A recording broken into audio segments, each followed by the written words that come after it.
In the summer of 1975, something ancient stirred in the heart of China. Not a beast, not a war, but water. It began, as disasters often do, with a storm. Typhoon Nina drifted into Henan province slowly, deceptively. It was expected to pass. It didn't. Instead, it stalled, and then, it poured. For hours, then days, then, disaster. Henan's rivers rose higher than they had in living memory. Entire hillsides began to weep water. Dams swelled, pressure built, yet no one panicked, because they trusted the walls. At the center of this system stood Banqiao, a towering dam, designed by the state, blessed by ideology, and sold as unbreakable. A marvel of Chinese engineering, constructed not just with concrete, but with political pride. Designed, they said, to withstand a 1-in-a-1,000-year flood.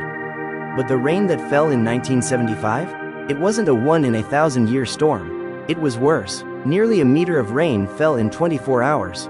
For comparison, that's like dropping a full bathtub on every square meter of land, again and again.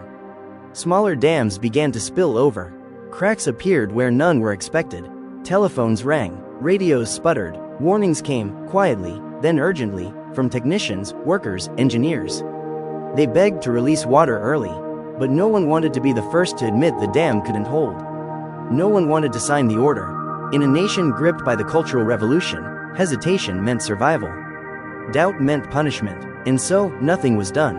On August 8, 1975, at 1 a.m., Banqiao gave way. The sound wasn't like thunder.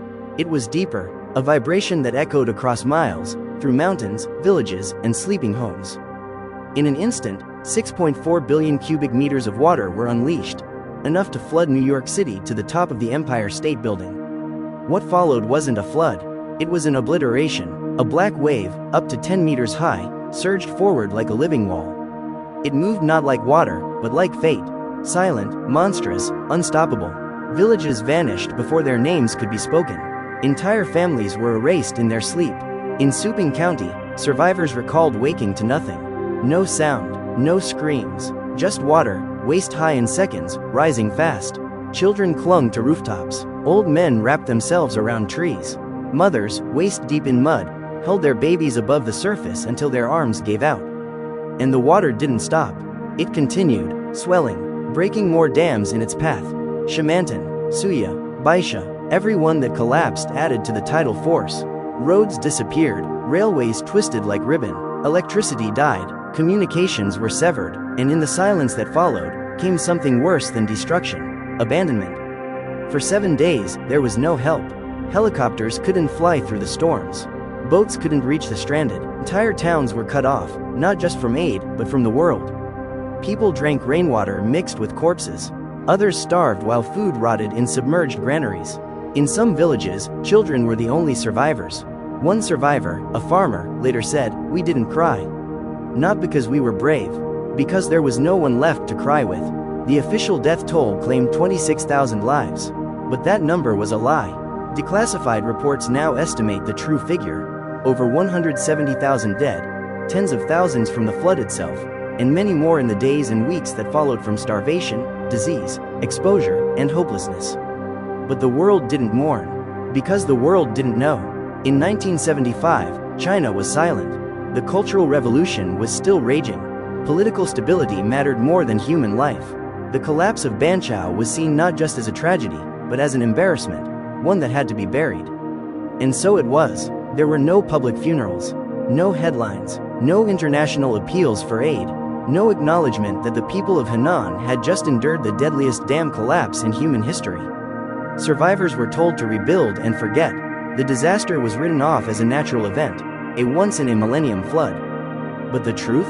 It was human-made, poor planning, political fear, ignored warnings, and the blind belief that concrete and slogans could hold back the sky. For decades, the story was a rumor, a whisper, a memory passed between generations. Only in the 1990s did the dam of silence break. Researchers uncovered the truth, former workers spoke out, documents surfaced, and the true scale of what happened, what was lost, and what was hidden, came to light. Today, Banqiao Dam has been rebuilt. Stronger, taller, more secure, but the province it drowned is still haunted. By the villages that no longer exist. By the names that never made it into history books.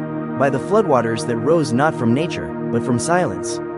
It remains the deadliest dam failure in human history, and one of the largest man-made disasters of all time. But it's not just about numbers. It's about the families who vanished, the fields that were never planted again, the villages that were never rebuilt. It's about the silence that followed the flood, and the voices that still haven't been heard. Because in the end, the Banqiao Dam collapse wasn't just a failure of engineering, it was a failure of truth. And somewhere in Henan, the ground still remembers. And so should we.